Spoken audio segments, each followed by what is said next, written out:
I'm Dr. Chris Creighton. This video will be discussing properties of logarithms, and this is just part 1. The main objective of this video, again, is properties of logarithms, so these go beyond the basic properties we have already discussed.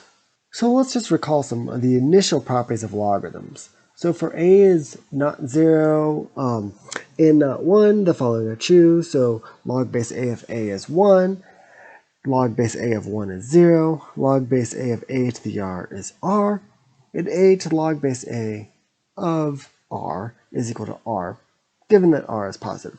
So these are the basic properties of logarithms, and they all come from, again, their exponential form. So like, for instance, this one here correlates to the exponential equation. A to the 1 is equal to a. The second one over here corresponds to a to the 0 is equal to 1, and so on. So these all correspond to properties of exponential equations. So again, think of logarithms through all of this as the exponent of a that gives you the value of the inside. So the first property we'll be discussing here is the product rule for logarithms. So given that b is a positive number that is not 1, and x and y are positive numbers, what can log base b of x times y equal? Well, let's just think about this. So if we set r is equal to log base b of x, and s is equal to log base b of y, both of these translate into b to the r is equal to x, and then b to the s is equal to y. So x times y is equal to b to the r times b to the s, which is equal to b to the r plus s. So wait, log base b of x times y, well, this one will correlate to log base b of xy, and that's just r plus s. Well, r plus s is log base b of x and log base b of y. So in fact here, in general, this is equal to log base b of x plus log base b of y. Now this must be given that both x and y are positive numbers. And again, this comes straight from the property of exponents. All right, logarithms are exponents. When you multiply two things of the same base, the exponents add. That is what this is telling you here. The logarithm of a product is the sum of the exponents of each of the two factors in the product. So as an example of some of these working here, so let's do the first one. So log base 2 of 12. That one doesn't look so nice. But we can write this factor as log base 2 of 3 times 4. Now by the product rule, this splits up as log base 2 of 3, whatever number that is, plus log base 2 of 4. Now 4 is a power of 2. In fact, it's 2 squared. So in fact, we can actually simplify this pretty nicely as log base 2 of 3 plus 2. And now comes the challenge of what's log base 2 of 3, but we'll address that later on. Next, log base 5 of 5k, where k is some positive number here. This is equal to log base 5 of 5 plus log base 5 of k, which is then equal to 1 plus log base 5 of k. Again, this depends on what the value k is. So typically, the product is using for expanding of logarithms, but you can also use it to combine logarithms. So for example, log base 2 of 3 plus log base 2 of 5, that is equal to log base 2 of 15, if you wanted to combine them. So you're allowed to go combine them as long as they have the same base. These are both base 2 logarithms, which allows you to combine them. If you wanted to combine a base 2 and base 3 logarithm, that is not possible using the product rule. So when you divide two things of the same base, the exponents subtract, and that is exactly what is going to happen here. So without further explanation, I'm just going to say this is log base b of x minus log base b of y. If you go through the same argument for the product, but instead of like multiplying, you divide, what you're going to get is r minus s to the exponent, and that makes these things subtract. So in this case here, when you see division on the inside of a logarithm, it corresponds to subtraction out front. So in this case here, working through a couple of examples, log base 4 of 9 over 16, well, that is equal to log base 4 of 9 minus log base 4 of 16.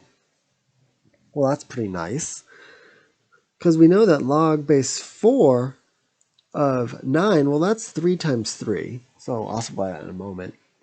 And then log base 4 of 16, well, 16 is 4 squared, so that's 2. So this is then equal to 2 log base 4 of 3 minus 2.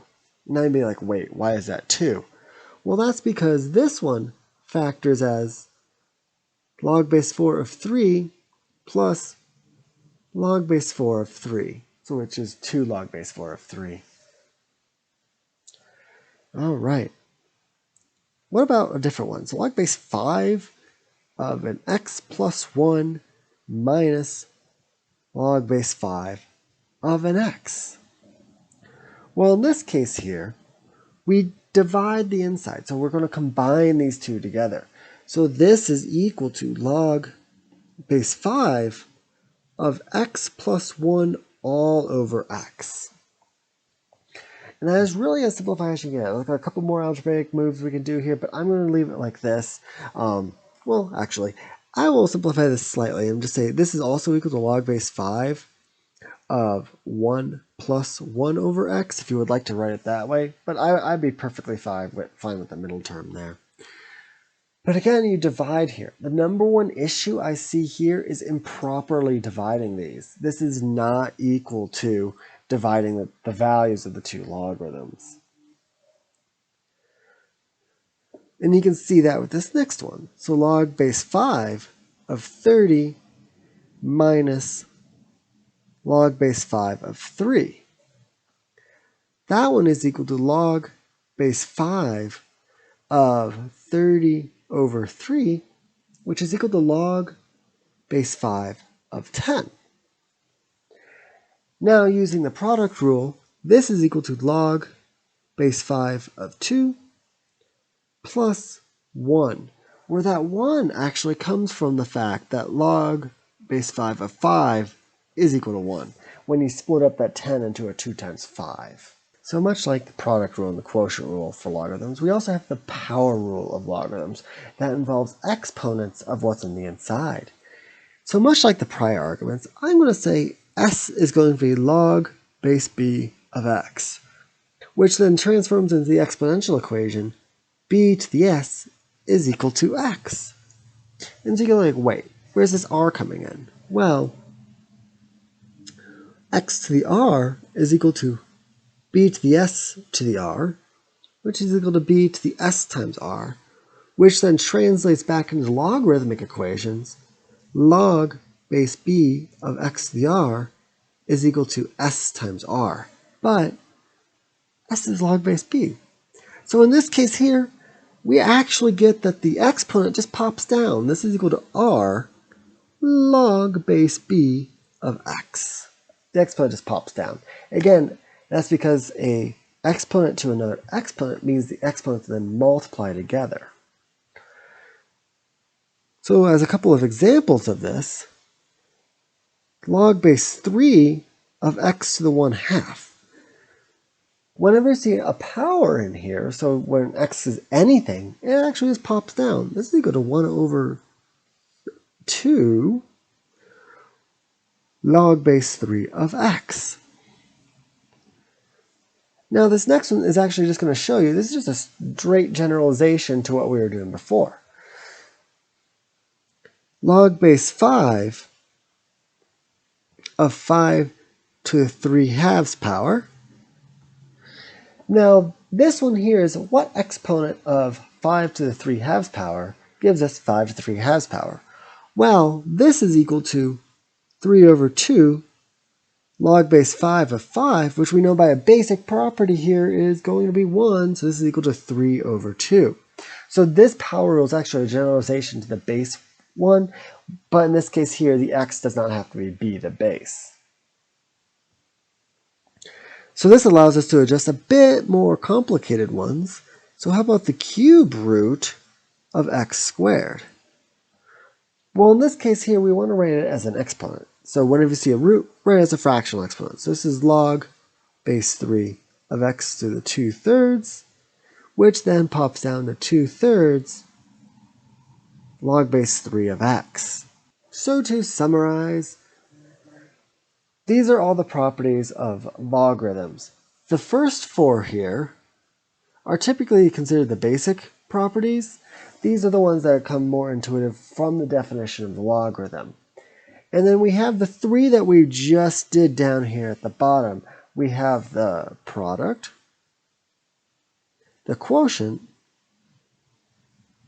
and then the power rules that are generalization of the first 4 results here.